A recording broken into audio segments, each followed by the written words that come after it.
Magandang umaga mga kahuan, narito na ating ulat panahon ngayong araw sa Pilipinas. Weather update po tayo ngayong araw ng Tuesday, March 12, 2024.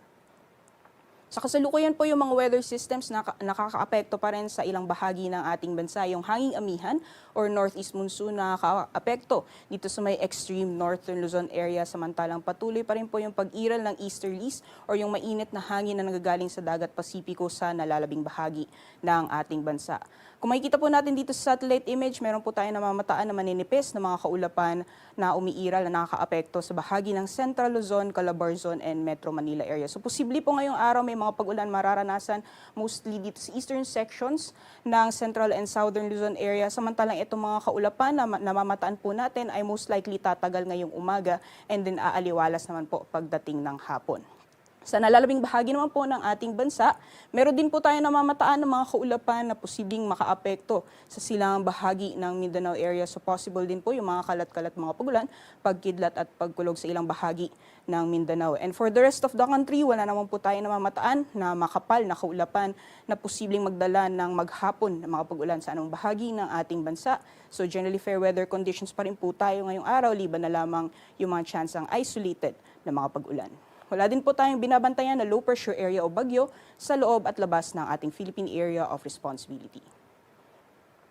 So magiging ilagay naman po ng panahon ngayong araw gaya ng nakita sa satellite image over areas ng Aurora at Quezon, posible pong makaranas ng scattered rain showers or thunderstorms o ito po yung mga kalat-kalat mga pagulan.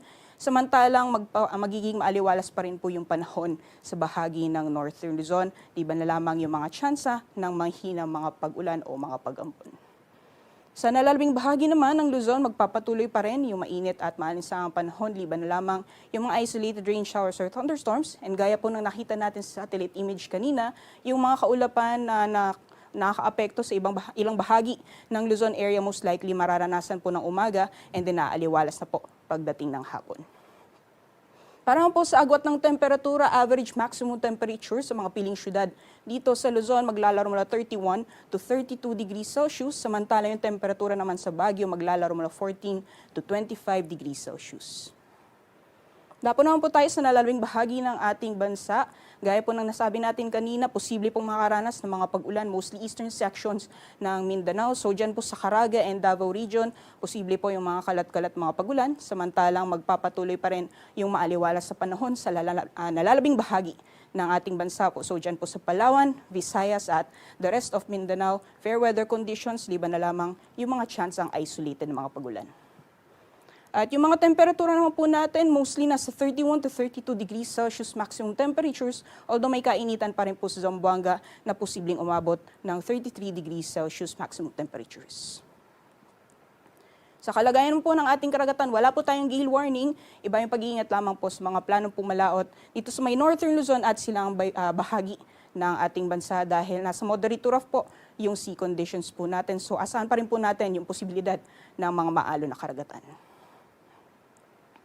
Ngayong umaga, si Haring Araw ay sisikat ng 6:06 a.m. at lulubog naman mamaya ng 6:06 p.m.